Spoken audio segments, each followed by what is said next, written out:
बिस्मिल्लाहिर्रहमानिर्रहीम और अस्सलाम वालेकुम। आज सितंबर की 9 तारीख है। इस वक्त पाकिस्तान में हफ्ते की दोपहर है। अभी तक की इंपॉर्टेंट खबरें और उनके ऊपर मेरा तज्जिया आपके सामने है। पहली खबर आपके सामने रखनी है कि इमरान खान को बारहा झूठे केसेस के अंदर ट्राई किया गया, लेकिन क्योंकि उन केसेस के अंदर कुछ नहीं है, अदालतों के अंदर उसको डिफेंड करने की बजाय भागना पड़ रहा है।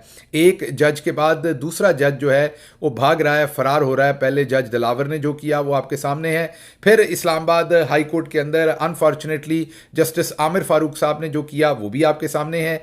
और अब जस्टिस जज अबुल हसनात जो हैं वो क्या कर रहे हैं वो भी आपके सामने है। आज तीसरी बार जज अबुल हसनात जो हैं वो फरार हुए हैं। और आज तो मज़े की बात है कि अदालती अमला भी पहले फरार था, फिर बहुत देर के बाद एक रीडर आकर बैठा और उसने बताया कि आज फिर जज साहब के पाँव में मेहंदी लगी है, वो आने जाने के काबिल नहीं है। वो एक अताउल्ला खान साहब का गाना था कि उनके पाँव में मेहंदी लगी है, वो आने जाने के काबिल नहीं है। तो जज अबुल हसनात साहब ने पाँव में मेहंदी लगाई हुई है, वो आ नहीं पा रहे। उससे पहले एक जज साहब को मोशन लगे हुए थे, जी जुलाब लगे हुए थे, इस वजह से अदालत नहीं आ पा रहे थे। और उससे पहले एक जज साहब को फैसला जल्दी देने के जुलाब लगे हुए थे, क्योंकि उन्होंने लंदन पहुंचना था, तो वो जल्दी फैसला दे के निकले। और एक तरफ ये सिचुएशन है, दूसरी तरफ सिचुएशन जो है वो आज इमरान खान साहब को कल जेआईटी जो बनाई थी 9 मई के वाकयात के, उन्होंने लाहौर के अंदर कोर कमांडर के घर के ऊपर हमला करवाने में वो इन्वॉल्व थे।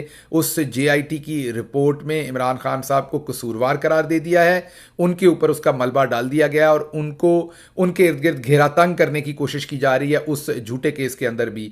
तो जेआईटी ने अब ये काम किया, अब अगला काम ये क्या करेंगे ये आपके सामने रखता हूँ। इसके साथ साथ कभी हाँ कभी ना ये सब कुछ चल रहा है, कभी कोई ना कर रहा है और कभी कोई हाँ कर रहा है, और कोई साइलेंट मोड पे लगा हुआ है और कोई मेडिकल रिपोर्टों के पीछे छुप रहा है।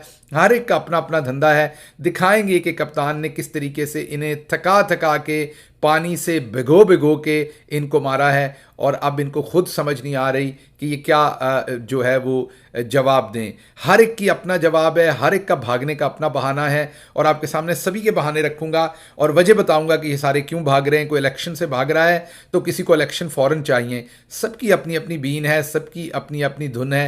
ये क्यों ऐसा है, ऑर्केस्ट्रा बिखरता क्यों जा रहा है, ये आपके सामने रखना है। फिर पंजाब के अंदर चीनी स्कैंडल बेनकाब किया था वट्टू साहब ने, उनको निकाल दिया गया है। वट्टू साहब को अपनी पोजीशन से हटा दिया गया है, वो सेक्रेटरी थे फूड के, उनको निकाल दिया है मोहसिन नकवी साहब ने फौरी तौर पर, क्योंकि उन्होंने जो मिल मालकान थे उन्होंने चीनी किस तरीके से लूटी, किस तरीके से जाली तरीके से जो है वो मुल्क से बाहर स्मगल की, जिसकी वजह से चीनी 200 रुपये तक पहुंची हुई है। वो वट्टू साहब ने उस को बेनकाब किया, उन्होंने उन्हीं को निकाल दिया। फिर बिजली और महंगी होने जा रही है, ये आपके सामने रखना है।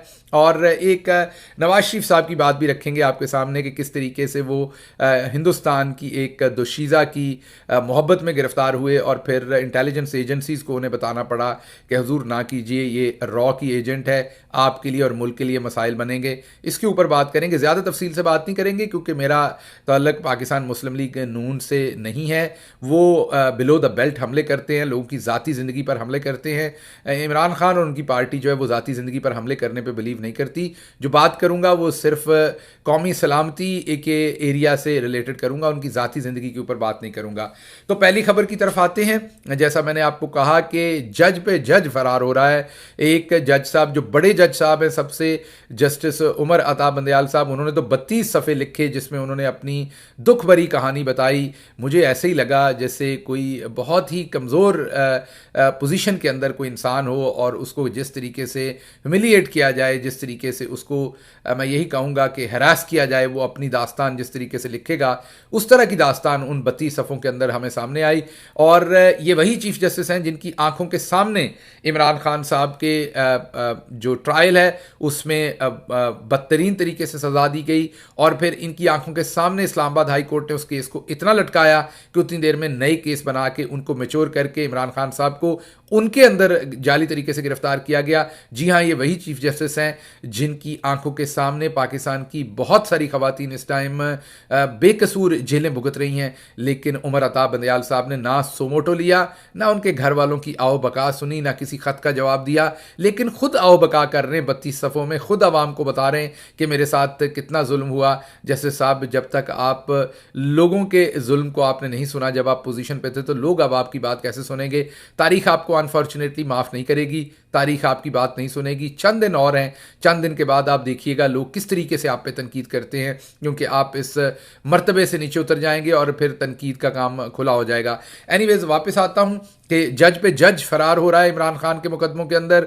पहले आपको पता है किस तरीके से जज दिलावर ने गलत तरीके से सज़ा दी, फिर उस सज़ा देने के पूरे अमल को जस्टिस आमिर फारूक साहब ने किस तरीके से डिले किया, इतना डिले किया कि साइफर के केस को झूठा सच्चा बनाकर इमरान खान के ऊपर डाल दिया गया।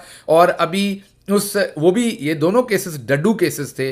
डड्डू केसेस का मतलब ये कि जैसे मेंढक उछल के इधर से उधर जाता है, इन केसेस में भी कोई जान तो है नहीं, ये खुद साख्ता किस्म के केसेस बनाए हुए हैं। इन्होंने भी कल फारिग हो जाना है। तोशा खाना में कुछ नहीं था, पहली पेशी पे उड़ना था। जस्टिस आमिर फारूक साहब ने बहुत डिले करके उसे उड़ाया, लेकिन फाइनली उसे उड़ाना पड़ा उन्हें। इसी तरीके से साइफर भी डड्डू केस है, उसके अंदर भी अब कुछ नहीं है। इसीलिए अबुल हसनात साहब जो हैं उसको लटका रहे हैं, फरार हुए हुए हैं। पता चला है कि उनके पाँव के अंदर मेहंदी लगी हुई है, वो वॉक नहीं कर सकते, इस वजह से आज उन्होंने छुट्टी कर ली है। अब अबुल हसनात साहब इसको और लटकाएंगे, उसके बाद वो रिजेक्ट कर देंगे ज़मानत, फिर इसे जस्टिस आमिर फारूक लटकाएंगे। समीउल्लाह से कलीमुल्लाह, कलीमुल्लाह से समीउल्लाह। हसन सरदार को गेंद नहीं मिल रही, हसन सरदार को मिलेगी तो वो गोल करेंगे। तो हसन सरदार ऊपर बैठे हुए हैं, 32 सफ़ों की जो है वो राम कहानी लिख रहे हैं। ना उनके पास गेंद आती है, ना वो लाने की कोशिश करते हैं, ना उसकी तरफ वो कोई बात करते हैं। बहरहाल, अब एक नई डेवलपमेंट ये हुई है कि इमरान खान साहब को कसूरवार करार दिया है। 9 मई के वाक़यात हैं, कोर कमांडर के घर के ऊपर हमले में उनको मुलव्वस करार देकर जेआईटी ने अपनी रिपोर्ट जमा करवा दी है। ये अब आप सोच रहे होंगे डेवलपमेंट क्यों है? ये डेवलपमेंट इसलिए है कि अबुल हसनात साहब जितना लटका सकते थे उस केस को लटका लिया, 1-2 हफ्ते और लटका लेंगे। अब वो डड्डू केस है साइफर, उसने ख़त्म होना है, तो अब नया केस जो है वो 9 मई का बना लिया गया है, जेआईटी से कसूरवार। अब उसके अंदर इमरान खान साहब की गिरफ्तारी की जाएगी, क्योंकि वो भी एक डड्डू केस होगा, उसने भी लंबा अरसा नहीं चलना। थोड़ी देर के बाद जब वो केस भी फ्लॉप होगा तो फिर नैब के किसी केस के अंदर इमरान खान साहब को गिरफ्तार किया जाएगा, तो ये डड्डू केस के ऊपर डड्डू केस बनाया जाएगा। ये सारी इनकी जमा मनफी जो है, ये सारी सियासत है और ये सारी बात है। दूसरी तरफ आते हैं, दूसरी तरफ है जी कि किस तरीके से आपको बताना है कि कभी हाँ कभी ना चल रही है। मैं हिंदुस्तानी फिल्म की बात नहीं कर रहा, हमारे यहाँ अपने ही बहुत सारे एक्टर हैं, वो भी फिल्में ही बनाते हैं, तो जो हमारी सियासी फिल्म है उसके अंदर भी कभी हाँ कभी ना चल रही है। और कुछ तो साइलेंट मोड पे लगे हुए हैं। मुझे लग रहा है कि वो 1950 के ज़माने में जो फिल्में बनती थी, आप याद कीजिए, उनमें आवाज़ नहीं होती थी। 1940-50 में गूंगी फिल्में बनती थी, उनके अंदर आवाज़ नहीं होती थी और आपने खुद ही समझना होता था, सबटाइटल भी नहीं होते थे उन दिनों, तो बस स्टोरी होती थी बगैर आवाज़ के। टेक्नोलॉजी नहीं थी सिनेमा में उस टाइम आवाज़ और तस्वीर इकट्ठे करने की, बाद में टेक्नोलॉजी आई थी। तो मुस्लिम लीग नून तो गूंगी फिल्में बना रही है और वो तो बिल्कुल खामोश बैठे हैं इस टाइम, कोई बात नहीं कर रहे इलेक्शन चाहिए कि नहीं चाहिए। कभी कहते हैं चाहिए, कभी कहते हैं नहीं चाहिए, लेकिन खामोशी है। पीपल्स पार्टी बार बार इलेक्शन मांग रही है, वो कह रही है 90 दिन के अंदर इलेक्शन कराएं। जी हाँ, ये वही पीपल्स पार्टी है जिन्होंने जुल्म के इस पूरे बाजार के अंदर अपने हाथ बराबर रंगे। आपको याद होना चाहिए कि अमाद यूसुफ को वही पर्चा सिंध के अंदर दिया गया था जिसमें अमाद यूसुफ को उठाया गया था, जिसमें मुझे इस्लामाबाद के अंदर उठाया गया था। वही पर्चा मेरे पर, अरशद शरीफ पर, खाबर गुम्मन पर और अमाद यूसुफ और दूसरे लोगों के ऊपर कराची में भी दिया गया था, जिसमें अमाद यूसुफ साहब को उठाया गया था। सिंध गवर्नमेंट इन्वॉल्व थी। अरसलान ताज घुम्मन को उठाया गया था, सिंध गवर्नमेंट इन्वॉल्व थी। बहुत सारे और पर्चे, बहुत सारा और जुल्म जो सिंध के अंदर हुआ, ये पीपल्स पार्टी उसके अंदर पूरी तरह इन्वॉल्व थी। फिर इलेक्शन डिले करवाने, अदम एतमाद की तहरीक लाने, सब चीज़ों के अंदर ये शामिल थे। आज इन्हें 90 दिन के अंदर इलेक्शन चाहिए। आज बाप बेटा कह रहे हैं जमहूरियत को ख़तरा है। तो आपने याद रखना है, ये वही लोग हैं जिन्होंने जमहूरियत का असल में कत्ल पाकिस्तान के अंदर किया। तो पीपल्स पार्टी को फौरी इलेक्शन चाहिए। नून पीपल्स पार्टी हाँ हाँ कर रही है, नून लीग कभी हाँ कभी ना कर रही है। मौलवी फजल रहमान जो है वो कहते हैं अभी इलेक्शन नहीं चाहिए, क्योंकि अभी मैं इस हालात में नहीं हूं कि मैं जाकर अली अमीन गंडापुर का इवन अपनी सीट के ऊपर मुकाबला कर सकूं। वो कहते हैं अभी हालात नहीं है कि इलेक्शन हो, इलेक्शन को डिले करना चाहिए। और वो तो यहां तक चले गए हैं कि अगर हमें पता होता, हमें इतने जूते पड़ने हैं आवाम से, तो ये इमरान खान के खिलाफ अदम एतमाद लाना भी हमारा गलत फैसला था, वो ये भी एडमिट कर गए हैं। तो मौलाना फजल रहमान ने तो हाथ खड़े कर दिए हैं, अभी हाथ खड़े करेंगे, जब माल बनाने का टाइम था तब दबा के माल बनाया है, जुल्म करने का मामला था, दबा के जुल्म किया। याद कीजिए जब फरवरी 2022 के अंदर प्रेस कॉन्फ्रेंसें करते थे तो ये कहते थे अगर अदम एतमाद कामयाब ना हुआ तो इन्हीं फजल रहमान साहब के अल्फाज थे कि फिर सड़कों के ऊपर खूनरेजी करेंगे,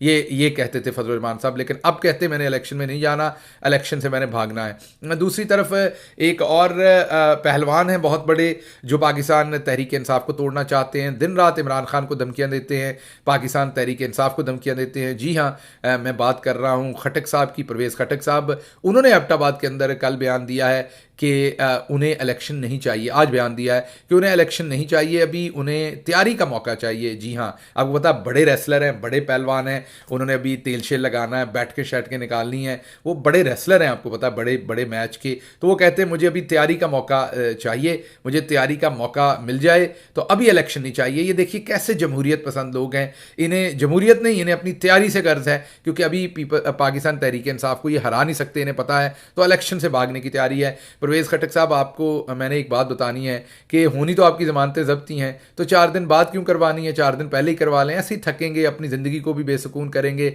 आपके साथ अंजाम तो यही होना है, तो अभी करवा लें, इलेक्शन डिले करके क्या करवाने। ANP जो है वो भी इलेक्शन चाहती है, वो समझती है कि उन्होंने इस सारी तहरीक का हिस्सा बन के बहुत गलत काम किया। तो आप खुद ही देखिए कि कप्तान ने इन सबको थका दिया है, अंदर बैठा हुआ है, लेकिन बाहर इनमें से किसी की जरूरत नहीं हो रही कि उसके सामने इलेक्शन के ऊपर उतरें, सवाए पीपल्स पार्टी के कोई इलेक्शन इनमें से नहीं मांग रहा, सब भाग रहे हैं इलेक्शन से।